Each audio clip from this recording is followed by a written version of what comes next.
Hello guys, it's me Alex, and this is my channel, Alex Storytime. I welcome you to hear my story, and I hope you like it. Enjoy! Oops, tunggu dulu kawan-kawan. Sebelum mula, sudilah tekan tombol subscribe, share, dan like. Saya sangat hargai kebaikan kamu. Terima kasih. Cerita seram yang akan saya kongsikan kali ini mengisahkan kisah benar yang ditulis oleh penulis yang bernama Venderson dan yang bertajuk Hantu Air di Teluk Villa, Kota Kinabalu. Kisah seram ini telah berlaku kepada kawan rapat saya sendiri di Teluk Villa, Kota Kinabalu. Dalam cerita ini terdapat 3 individu, iaitu mangsa, tunangnya, dan seorang rakan lelaki. Mereka bertiga ini datang ke teluk itu pada malam hari untuk memancing. Tetapi aktiviti mereka itu telah bertukar menjadi pengalaman yang tidak dapat dilupakan seumur hidup. Kejadian ini berlaku dalam sekitar hampir jam 11 malam. Mereka bertiga sudah pun standby pancing masing-masing. Dan si mangsa ini pergi membuat unggun api berdekatan parit besar sambungan air laut.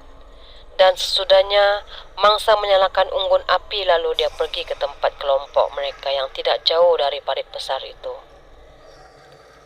Pada malam itu, mereka berborak dengan santainya dan jam berlalu dengan pantas sehingga tidak menyedari unggun api itu mulai padam. Lalu si mangsa bergegas untuk mencari ranting-ranting kayu untuk membuat unggun api itu menyala semula.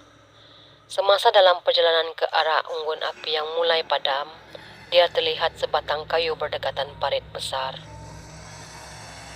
Lalu dia pun menghampiri sebatang kayu sederhana yang cukup untuk menambah unggun api dibuatnya. Lalu dia mengambil kayu api itu dan berpatah balik ke arah unggun api yang dibuatnya.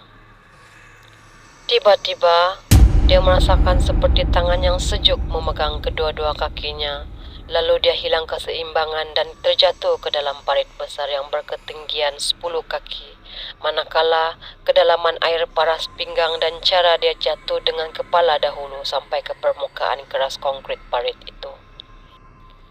Katanya, apabila dia merasakan sesuatu yang panas mengalir dari tumpurung kepalanya, dia hampir pengsan. Lalu, dengan naluri ingin meneruskan hidup yang kuat, dia cuba membuka matanya dan benda pertama yang dia lihat setelah membuka kedua matanya ialah wajah yang kemerah-merahan seperti monyet dengan muka seperti sudah biasa mengambil nyawa orang. Badannya yang kecil dan rambutnya yang sangat panjang dan licin, baunya seperti lecak.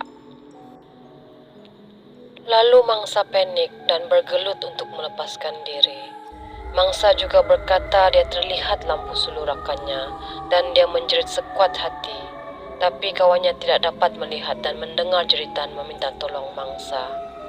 Pada saat itu, dia masih berjuang antara hidup dan mati. Dan dia berkata, mungkin beliau pada malam itu sangat beruntung kerana terlepas dari pergelutan itu. Tanpa membuang masa, dia lari menuju ke parit kecil yang ada di hadapannya sekuat hati.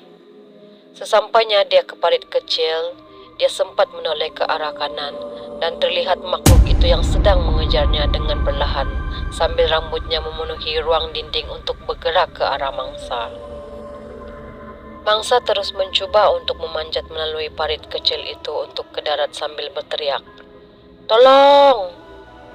Rakan mangsa yang sedang mencari mangsa itu terus bergegas ke lokasi teriakan itu. Nasib baik, parit itu berdekatan dengan kelompok mereka. Tanpa membuang masa, rakannya itu terus mencapai tangannya yang pucat kerana kehilangan banyak darah akibat luka yang berada di kepalanya. Rakannya itu mengangkat mangsa dan bergegas ke hospital dengan kenderaan mereka. The end.